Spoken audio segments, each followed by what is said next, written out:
Okay, so stable. Okay, today I'm going to talk about something about public health នឹងឯបងនឹងនិយាយអំពីតកតងជាមួយនឹងបញ្ហាសុខភាពសាធារណៈតិចថ្ងៃនឹងសូមនិយាយក្រៅប្រធានបទបន្តិចហើយដោយសារមើលទៅវាដូចជាគួរឲ្យព្រួយបារម្ភដែរចំពោះបញ្ហាសុខភាពរបស់ប្រជាជនខ្មែរយើងក្នុងពេលបច្ចុប្បន្ននេះបើសិនជាបងអូនធ្វើការកត់សម្គាល់ច្រើនចំពោះសមាជិកក្នុងគ្រួសារក៏ដូចជាមិត្តភ័ក្តិសាច់ញាតិអ្នកនៅជុំវិញផ្ទះរបស់យើងយើងបងសម្គាល់ឃើញថាចាចំនួនអ្នកដែលកើតជំងឺមហារីកនៅក្រោមវ័យ60ឆ្នាំហ្នឹងគឺច្រើនណាស់មែនតើហ្មងហើយមិនធម្មតាប៉ុណ្្នឹងឯបញ្ហាលាងឈាមលាងកលៀនហ្នឹងក៏ច្រើនលើសលប់ដែរក្នុងវ័យពី30ទៅ40ឆ្នាំអញ្ចឹងវាមិនមែនជារឿងចៃដន្យទេដែលមនុស្សជាច្រើននៅវ័យក្មេងៗគាត់ត្រូវទៅលាងឈាមទៅបាញ់គីមីទាំងក្នុងចំនួនច្រើនលើសលប់ចឹងវាគាត់ជាមានអីមួយដែលប៉ះពាល់ដល់វិស័យសាធារណៈឯងចឹងបងប្អូនត្រូវតែការពារខ្លួនហើយវីដេអូនេះបងធ្វើហ្នឹងគឺដើម្បីចង់ប្រាប់ថាការពារខ្លួនពីឥឡូវហ្នឹងទៅគឺឈប់រឿងអាមហូបប្រៃខ្លាំងប្រៃផ្អែមត្រូវតែតមឲ្យបានច្រើនហើយគ្រឿងបំពងប៊ីចេងអីហ្នឹងគឺយើងតមបើសិនជាអាចគឺតមអាហារក្រៅផ្ទះអាហារដែលគេលក់ខាងក្រៅហ្នឹងគឺប្រើប៊ីចេងហើយគេលាងមិនសម្អាត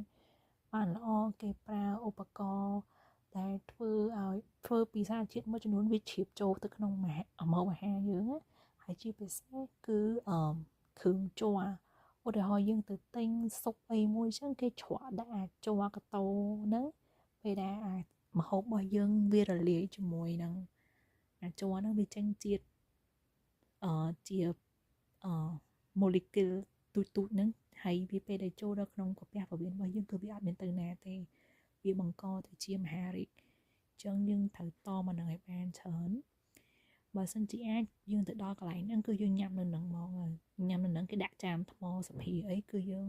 ជូតញ៉ាំទៅកុំឆ្វក់ទាំងក្តៅទាំងក្នុងថង់ផ្លាស្ទិកឬក៏ជ័រផ្លាស្ទិកហ្នឹងចំណុចមួយទៀតតាក់ទងជាមួយនឹងសាច់កែច្នៃដូចជាគ្រឿងប្រហិតបងជឿថាបងចិត្តញ៉ាំអានឹងច្រើនមែនតើ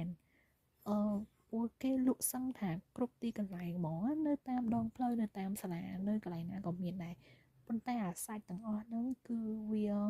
យើងអត់ច្បាស់ថាវាហួសរលេឬក៏មិនហួសរលេប៉ុន្តែមកជឿថាគេយកអាហួសរលេយើងឲ្យយើងញ៉ាំច្រើនជាងហេតុអីមិនមកនិយាយចឹងតាំងពីយើងមានចំនួនជាមួយប្រទេសជិតខាងយើងមកអាសាច់អស់ហ្នឹងគឺវាចោលគេលក់ចោលចឹងវាអត់មានអ្នកទិញ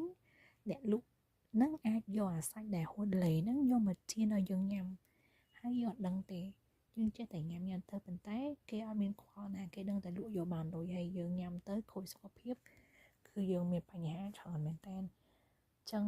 ព្យាយាមតមកហ្នឹងឲ្យបានច្រើនដំណឹងឡើងវិញតមផ្អែមតមប្រៃប៊ីចេងគ្រឿងបំពងគ្រឿងម្សៅគ្រឿងអីប្រភេទនំប៉័ងអីចឹងទៅ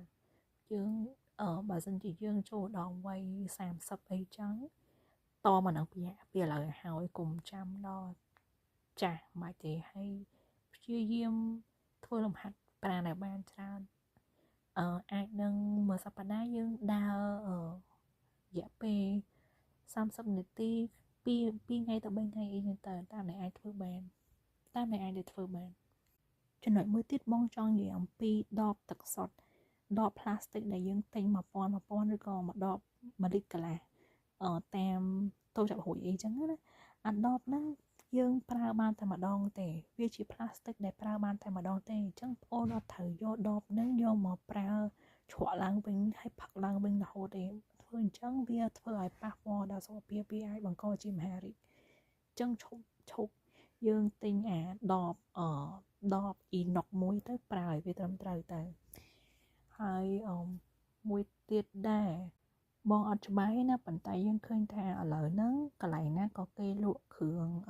តែបៃតង green tea គ្រឿងកាហ្វេគ្រឿងអីតូកាហ្វេនិយាយទៅម៉េចគឺសឹងថាដើរតែ1ម៉ែត្រមាន1ម៉ែត្រមាន1ហ្មង2ម៉ែត្រមាន1គ្រឿងផ្សំទាំងអស់ហ្នឹងមិនមែនស្រស់ទេណាអូនគឺជាប្រភេទដប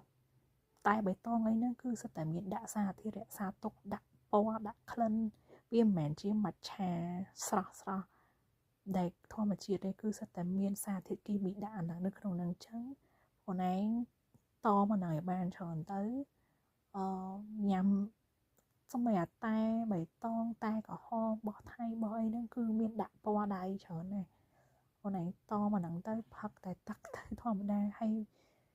កាហ្វេបងអត់ហ៊ាននិយាយព្រោះបងមិនមែនអ្នកផឹកកាហ្វេបងអត់សូវដឹងច្រើនទេគ្រាន់តែបងបើថាបងញ៉ាំ passion ស្វះបងសួរសិនណាថាអ៊ីអ្នកលក់ហ្នឹងមាន passion ស្វះអត់បើសិនជាគាត់អត់មាន passion ស្វះ